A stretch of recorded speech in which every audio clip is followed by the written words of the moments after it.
turn on the light. That's work. So it says you don't labour on the Sabbath. So turning the light on and things don't do. That's ridiculous.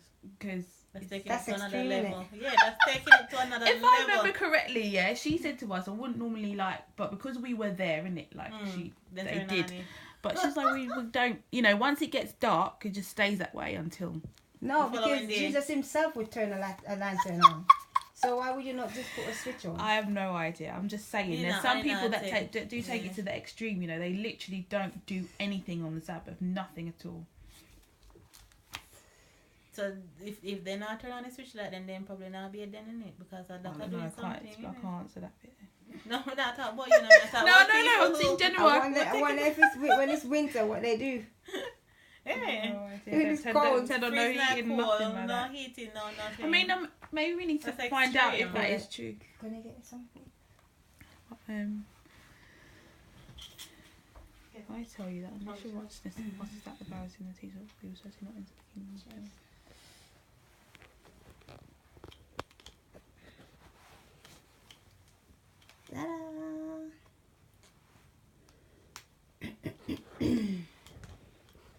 So it says, anyone who breaks one of as the usual, I'm always calm. I'm having small something. 4 different things I need this one. Okay, don't drift from the Bible. Come Bible study. Hungry studying. We're hungry now. Hungry now. Okay. We'll move on. Okay. You have heard that it was said to the people long ago, do not murder, and anyone who murders will be subject to judgment. But I tell you that anyone who is angry with his brother without cause will be subject to judgment. Again, anyone who says to his brother, Raka, is answerable to the Sanhedrin. But anyone who says you fool will be in danger of the fire of hell. Therefore, if you are offering your gift at the altar and there remember that your brother has something against you, leave your gift there in front of the altar. First go and be reconciled to your brother, and then come and offer your gift. Settle matters quickly with your adversary who is taking you to court. Do it while you are still with him on the way, or he may hand you over to the judge, and the judge may hand you over to the officer, and you may be thrown into prison.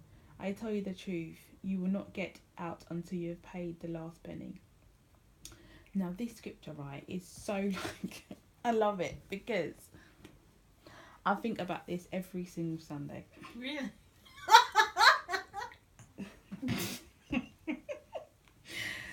I love it. Never hear it. What do you think? What do we forget offering every Sunday? No. I don't think about myself, because for me personally, I don't have anything against anybody in church. I'm not angry with anybody in church. But for me personally, I feel that there are people that have issues with me, but yet. You feel like people have issues with you? Yeah, I do feel that. Why would you think that? Because there are people that will look at you in your face and not say anything to you, walk away. Don't even say hi. Don't say anything, And those are the same people that will give their offering, take breaking of bread, and do all of these things. And I just do you not read the Bible? Like, if you've got an issue, why don't you tell me you've got an issue? And let's deal with it, or not deal with it, I don't know. But don't act like everything is okay and try to be, holier than thou Christian. But actually, you've got an issue with me. That's why I'm saying that everybody who's a Lord will see in God's face, innit?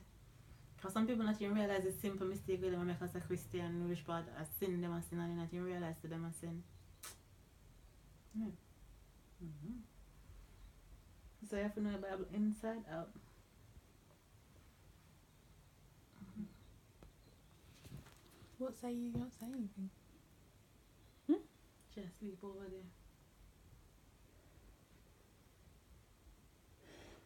No, I'm listening. There's time to listen. There's a time to listen, a time to talk. No, it's you wanted to have this Bible study, so you need to. But we are having a Bible study. But you need to contribute to it. I do. You have heard it or said, do not commit adultery. But I tell you that anyone who looks at a woman lustfully has already committed adultery with her in his heart. If your right eye causes you to sin, gouge it out and throw it away. It is better for you to lose one part of your body than for your whole body to be thrown into hell. And if your right hand causes you to sin, cut it off and throw it away.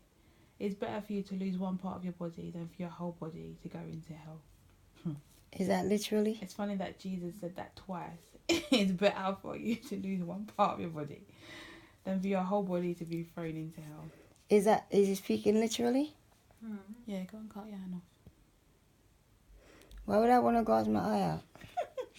No, he's not speaking literally. Exactly. That's Why are you asking? now you're answering my question. He's not speaking literally. He's just saying that, you know, whatever part of you that is causing you to sin, you need to deal with that part of it. You need to cut it out of your life, basically. You need to get rid of it. You know, so if it's not just talking about men, but if as women lustfully look at men, then you need to pray about that.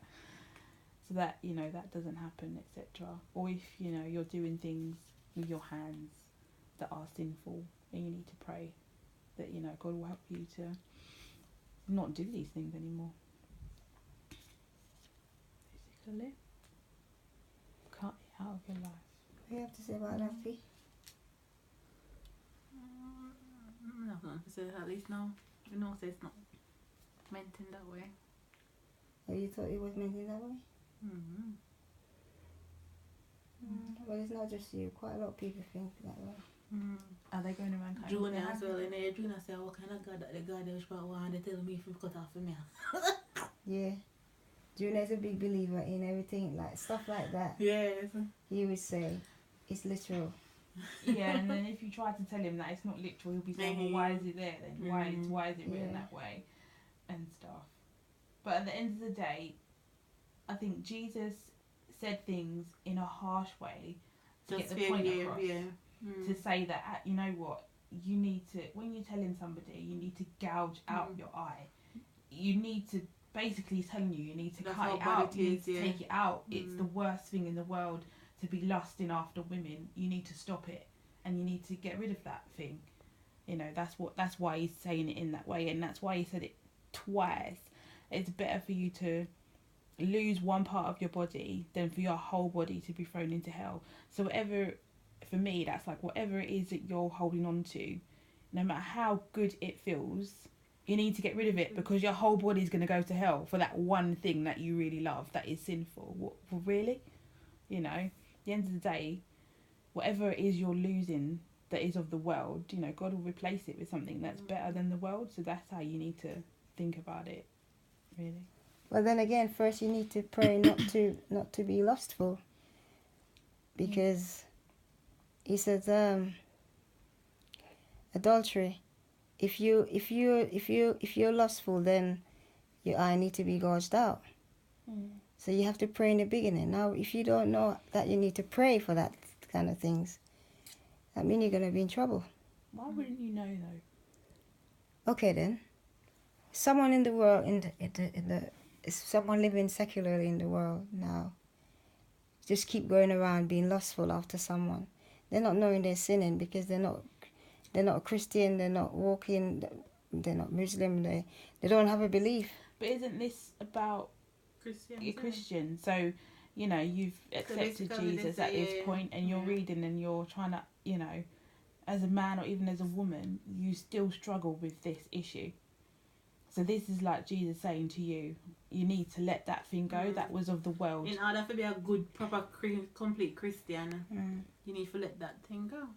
I think that's what it's about. Yeah. I know, it's a Bible study, I can't be wrong. Rose, this is to be discussing it.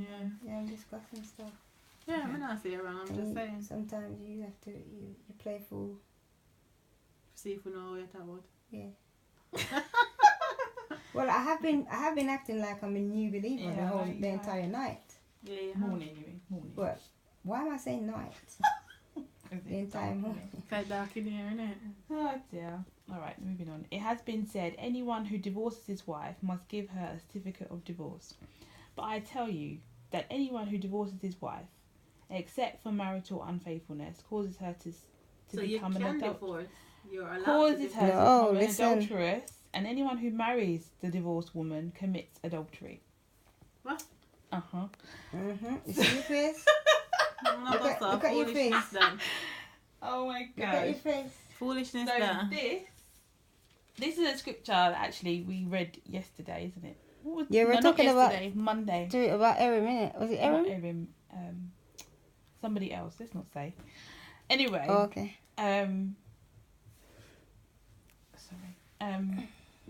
This scripture is not outrightly saying that you can't get divorced. Mm-hmm. So you can get divorced. Explain it completely to me, Akash.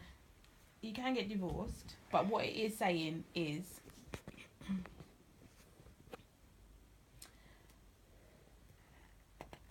that if your reason is anything but marital unfaithfulness, you are going to cause your wife to become an adulteress.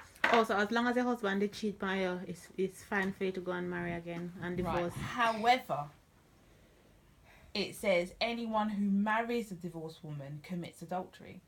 So what it's saying is you can get divorced if your partner has been unfaithful to you, but you can't remarry. Am I wrong? Is she right? Yeah, she's right. Because it's basically saying that you've been married already, the person's been unfaithful, but whoever marries the woman again is going to commit adultery. But only that the person commit adultery, the woman now go to commit adultery. No, but I'm sure there are other So the woman are right. chapters in. But why would?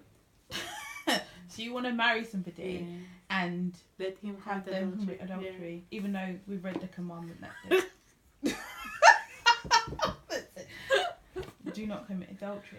I mean, that's why it's so. I don't know. It's difficult for me to say, but I'm going to say it anyway. I think when you get married, you have to be so careful, and you need to know that person is definitely for you. And you need to know within yourself that no matter what happens to that person, you're not going to divorce them. Because you just put yourself and the person in a problem. True. As far as I'm concerned. Marriage is for life, isn't it? You know, the Bible says, who God joined together, let no man put asunder. So once God has joined you together, you know, nothing is supposed to come against you at the end of the day. And you'll see in the Bible, people didn't get divorced in the Bible. Husbands died and they got remarried. That's what happened in the Bible. People didn't get divorced. It's just maybe at this time, you know, later at this time when Jesus came, there were people that wanted to get divorced, so he had to give some kind of guidance on it. But, you know, divorce is not in the Bible. So in the Bible, then you have to wait till their husband passes off and then they're married again. And Yeah, then majority of the time what happens, the husband passes away and then someone else marries them. So why is it not adultery when not the case there? Because your husband died. He hasn't been with You haven't divorced them, they died.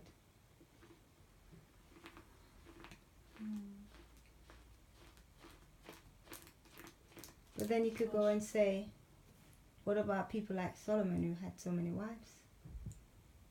Did he divorce them? But you need to commit adultery because he must sleep with more than one woman. Well, we'd have to read the book of Solomon then to understand that. Yeah? We're reading Matthew. At the moment. Alright, you could be all day reading the Bible trying to understand things. And then read the day Bible study time. Okay. Everybody happy with that? Well, not happy, but understand. Again. I'm not happy with it because... I'm not happy with it, but before in the past, we did have Bible study with one I really admire that lady there as a Christian.